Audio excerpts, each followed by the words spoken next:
Power ಕೆಫೆಯಲ್ಲಿ ಮೊದಲ story ನೋಡಿ. ನೆನ್ನೆ ಬಿಗ್ ಬಾಸ್ ಮಾಚಿ ಸ್ಪರ್ಧಿಗಳಿಬ್ರು ರೀಲ್ಸ್ ಮಾಡಿದ್ರು, ಮಚ್ಚಿಟ್ಕೊಂಡು ಅದು ಯಾವುದೋ ಸಾಂಗ್ಗೆ ಬಿಲ್ಡಪ್ ಕೊಡೋದು. ಇದು ಕೇಸ್ ಕೂಡ ದಾಖಲಾಯಿತು, ಅಂದರೆ FIR ಕೂಡ ಆಯಿತು. ಈ ಪ್ರಕರಣ ವಿಚಾರಕ್ಕೆ ಸಂಬಂಧಪಟ್ಟಂತೆ ರಜತ್ ಹಾಗೆ Vinay Gowda Bigg Boss season 10-11ರ ಅಗ್ರೆಸಿವ್ ಕಂಟೆಸ್ಟೆಂಟ್ ಅರೆಸ್ಟ್ ಆದರು. ಅರೆಸ್ಟ್ ಆಗಿ ರಾತ್ರಿ ರಿಲೀಸ್ ಆಗ್ತಾರೆ. ಮಧ್ಯರಾತ್ರಿ ಟೈಮ್ನಲ್ಲಿ ವಿಚಾರಣೆ ಮಾಡಿ ಇಬ್ಬರನ್ನು ಬಿಟ್ಟು ಕಳಿಸ್ತಾರೆ ಪೊಲೀಸರು. ಬಸವೇಶ್ವರ ನಗರ ಪೊಲೀಸರು ರಜತ್ ಹಾಗೂ ವಿನಯನ್ನ ವಿಚಾರಣೆ ಮಾಡ್ತಾರೆ. ವಿಚಾರಣೆ ಮಾಡಿ ಮಾಹಿತಿಯನ್ನ ಪಡ್ಕೊಂಡು ನಂತರ ರಜತ್ ಮತ್ತು ವಿನಯನ ರಿಲೀಸ್ ಮಾಡ್ತಾರೆ. ಈ ವಿಚಾರಣೆ ಟೈಮ್ನಲ್ಲಿ ರೀಲ್ಸ್ಗೆ ನಾವು ಬಳಸಿರೋದು ಡಮ್ಮಿ ಮಚ್ಚು ಅಂತಂತಾರೆ. ರೀಲ್ಸ್ಗೆ ಬಳಸಿದ್ದ ಮಚ್ಚು ಪೊಲೀಸರಿಗೆ ಒಪ್ಪಿಸ್ತಾರೆ ಆ ಸ್ಪರ್ಧಿಗಳು.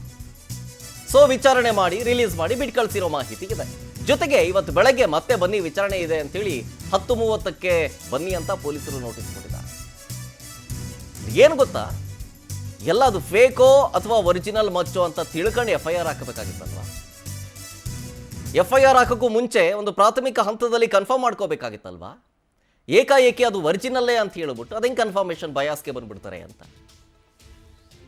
ಓಕೆ, ಸಮಾಜದಲ್ಲಿ ಒಂದು ಒಳ್ಳೆ ಹೆಸರು ಮಾಡಿ ಇಟ್ಕೊಂಡಿರೋರು, ಓಕೆ ಫೈನ್. ಅದು ಫೇಕಾ ಒರಿಜಿನಲ್ ಅಂತ ತಿಳ್ಕೊಬೇಕು ತಾನೆ. ಯಾರ್ಯಾರೋ ಬಂದು FIR ಹಾಕ್ಬಿಡೋಕ್ಕಾಗತ್ತಾ ಹಂಗೆ?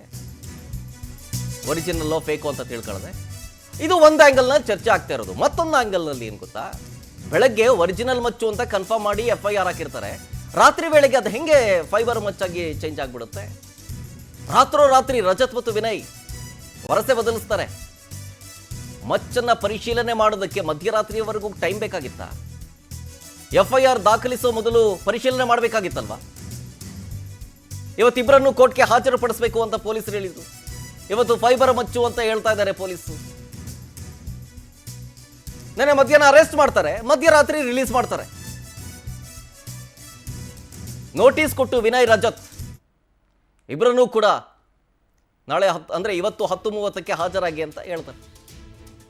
ಸಮಸ್ಯೆ ಏನು ಅಥವಾ ಪ್ರಶ್ನೆ ಏನು ಅಂತಂತಂದರೆ, ಕನ್ಫರ್ಮ್ ಮಾಡಿಕೊಂಡು ಫಸ್ಟು ಒಂದು ನೋಟಿಸ್ ಕೊಟ್ಟು ಆಮೇಲೆ ಬನ್ನಿ ಹಿಂಗೆ ಮಾಡಿದ್ದೀರಾ ನೀವು, ಇದು ಕಾನೂನು ಬಾಹಿರ, ಉತ್ತರ ಕೊಡಿ, ಇದಕ್ಕೆ ವೈರಲ್ ಆಗ್ತಾ ಇದೆ ಅಂತ ಹೇಳಿ ಕರೆಸಿ ಅದು ಒರಿಜಿನಲ್ ಫೇಕೋ ಅಂತ ನೋಡಿ ಆಮೇಲೆ ವಾರ್ನಿಂಗ್ ಕೊಟ್ಟು ಕಳಿಸ್ಬೋದಾಗಿತ್ತು. ಹಿಂಗೆಲ್ಲ ಮಾಡಬೇಡಿ, ನೀವು ದೊಡ್ಡ ವ್ಯಕ್ತಿಗಳು ಹೆಸರು ಮಾಡಿರೋರು ಅಂತ. ಹಾಗೆ FIR ಹಾಕಿದ್ದಾರೆ ಅಂತಂದರೆ ಅದು ಕನ್ಫರ್ಮು ಮಾಡಿಕೊಂಡೇ ಮಾಡಿರ್ತಾರೆ FIR. ಹಾಗಾದರೆ ಬೆಳಗ್ಗೆ ಒರಿಜಿನಲ್ ಮಚ್ಚು ಅದು ಹೆಂಗೆ ಸಂಜೆ ಅಷ್ಟೊತ್ತಿಗೆ ಅಥವಾ ರಾತ್ರಿ ಅಷ್ಟೊತ್ತಿಗೆ ಅದು ಫೈಬರ್ ಮಚ್ಚಾಗ್ಬಿಡುತ್ತೆ? ಡೀಟೇಲ್ಸ್ ಕೊಡ್ತಾರೆ ಇದ್ರ ಬಗ್ಗೆ ನಮ್ಮ ಪ್ರತಿನಿಧಿ ವೆಂಕಟೇಶ್ ಲೈವ್ನಲ್ಲಿ. ವೆಂಕಟೇಶ್, ನಿನ್ನೆ FIR ಆಗುತ್ತೆ, ಮಧ್ಯರಾತ್ರಿ ಅರೆಸ್ಟ್ ಮಾಡಿ ಇಬ್ಬರನ್ನೂ ಕರ್ಕೊಂಬರ್ತಾರೆ. ಮಧ್ಯರಾತ್ರಿಯವರೆಗೂ ಕೂಡ ಟೈಮ್ ಬೇಕಾಗಿತ್ತಾ ಅದು ಒರಿಜಿನಲ್ ಮಚ್ಚಲ್ಲ ಫೈಬರ್ ಮಚ್ಚು ಅಂತ ಹೇಳಕ್ಕೆ?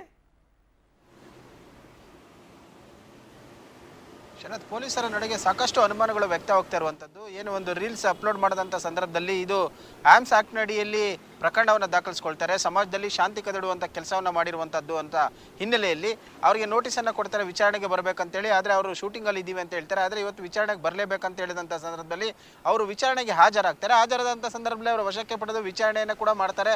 ಅದಾದ ಬಳಿಕ ಅವರು ಹೇಳುವಂಥದ್ದು ಇದೊಂದು ಫೈಬರ್ ಮಚ್ಚು ಕೇವಲ ಶೂಟಿಂಗ್ಗೋಸ್ಕರ ಬಳಸಿದ್ದು ಅಂತ ಹೇಳ್ತಾರೆ. ಸೊ ಅದಾದ ಬಳಿಕ ಅವರನ್ನು ನೋಡೋದಾದರೆ ರಾತ್ರಿ 10:00ಗೆ ಮತ್ತೆ ರಿಲೀಸ್ ಮಾಡ್ತಾರೆ. ಈ ಮುಂಚೆನೇ ಕೂಡ ಈ ಒಂದು ಮಚ್ಚು ಏನು ಇದೆ ಅಂದರೆ ಒರಿಜಿನಲ್ ಅಂತ ಹೇಳಿ FIR ಅನ್ನು ದಾಖಲಿಸ್ಕೊಳ್ತಾರೆ. ದಾಖಲಿಸ್ಕೊಂಡ ನಂತರ ಕೂಡ ಅವರನ್ನು ವಿಚಾರಣೆ ಮಾಡ್ತಾರೆ. ಆದರೆ ಏಕಾಏಕಿ ರಾತ್ರಿ 10:30 ಸಂದರ್ಭದಲ್ಲಿ ಅವರು ಇದು ಫೈಬರ್ ಮಚ್ ಅಂತೇಳಿ ಬಿಟ್ಟು ಕಳಿಸ್ತಾರೆ. ಈ ಆಮ್ಸ್ ಆಕ್ಟ್ ಅಡಿಯಲ್ಲಿ ಪ್ರಕರಣ ದಾಖಲಿಸ್ಕೊಂಡಂಥ ಸಂದರ್ಭದಲ್ಲಿ ಯಾರೇ ಆಗಿದ್ದರೂ ಕೂಡ ಅವ್ರನ್ನ ಬಂಧನ ಮಾಡಬೇಕು, ಕೋರ್ಟ್ಗೆ ಪ್ರೊಡ್ಯೂಸ್ ಮಾಡಬೇಕು, ನಂತರ ಜೈಲಿಗೆ ಕಳಿಸಬೇಕಾದಂಥ ಒಂದು ಪ್ರೊಸೀಜರ್ ಕೂಡ ಇರುವಂಥದ್ದು. ಆದರೆ ಇಲ್ಲಿ ಬಸವೇಶ್ವರ ನಗರ ಪೊಲೀಸರು ಮಾಡಿರುವಂಥದ್ದು ಅವ್ರನ್ನ ಬಿಟ್ಟು ಕಳಿಸಿ ಬೆಳಗ್ಗೆ ವಿಚಾರಣೆಗೆ ಬರುವಂತೆ ಕೂಡ ಹೇಳಿದ್ದಾರೆ. ಈಗ ಅವರು ಒಂದು ರಾತ್ರಿ ಕೂಡ ಹೋಗುವಂಥ ಸಂದರ್ಭದಲ್ಲಿ ಮಾಧ್ಯಮಗಳಿಗೆ ಯಾವುದೇ ರೀತಿಯಾದ ಪ್ರತಿಕ್ರಿಯೆಯನ್ನು ಕೊಟ್ಟಿಲ್ಲ. ಇನ್ನು ಪೊಲೀಸ್ ಉನ್ನತ ಮೂಲಗಳು ಕೂಡ ಈ ಪ್ರಕರಣ ಬಗ್ಗೆ ಯಾವುದೇ ರೀತಿಯಾದಂಥ ಒಂದು ಕ್ಲಾರಿಫಿಕೇಶನ್ ಕೊಟ್ಟಿಲ್ಲ. ಸದ್ಯಕ್ಕೆ ಅವ್ರನ್ನ 10:00ಗೆ ಬರಬೇಕಂತ ಹೇಳಿ ತಿಳಿಸಿದ್ದಾರೆ.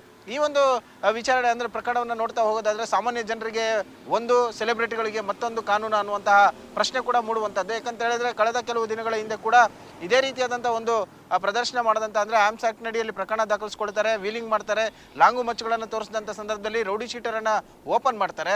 ಇವರು ಈ ರೀತಿಯಾಗಿ ರೀಲ್ಸನ್ನು ಮಾಡಿ ಅಪ್ಲೋಡ್ ಮಾಡ್ತಾರೆ. ಸಮಾಜಕ್ಕೆ ಒಂದು ರಾಂಗ್ ಮೆಸೇಜ್ ಪಾಸ್ ಆಗ್ತಿದೆ ಅಂತ ಹೇಳಿ ಕೂಡ ಇದೇ ಒಂದು ಠಾಣೆಯ ಒಂದು ಭಾನುಪ್ರಕಾಶ್ ಅವರು ಒಂದು FIR ಅನ್ನು ದಾಖಲಿಸ್ಕೊಳ್ತಾರೆ. ಈಗ ಏಕಾಏಕಿ ಅದು ಫೈಬರ್ ಮಚ್ಚು ಅಂತ ಹೇಳಿ ಬಿಟ್ಟು ಕಳಿಸಿರುವಂಥದ್ರ ಹಿಂದೆ ಸಾಕಷ್ಟು ಅನುಮಾನಗಳು ಮೂಡ್ತಾ ಇರುವಂಥದ್ದು. ಶರತ್, ಮುಂದೆ ಇದು ಏನು ಒಂದು ತಿರುವನ್ನು ಪಡೆದುಕೊಳ್ಳುತ್ತೆ ಅನ್ನೋದನ್ನು ಕೂಡ ಕಾದು ನೋಡಬೇಕಾಗಿದೆ ಸದ್ಯಕ್ಕೆ. Thank you Venkatesh ಡೀಟೇಲ್ಸ್ಗಾಗಿ.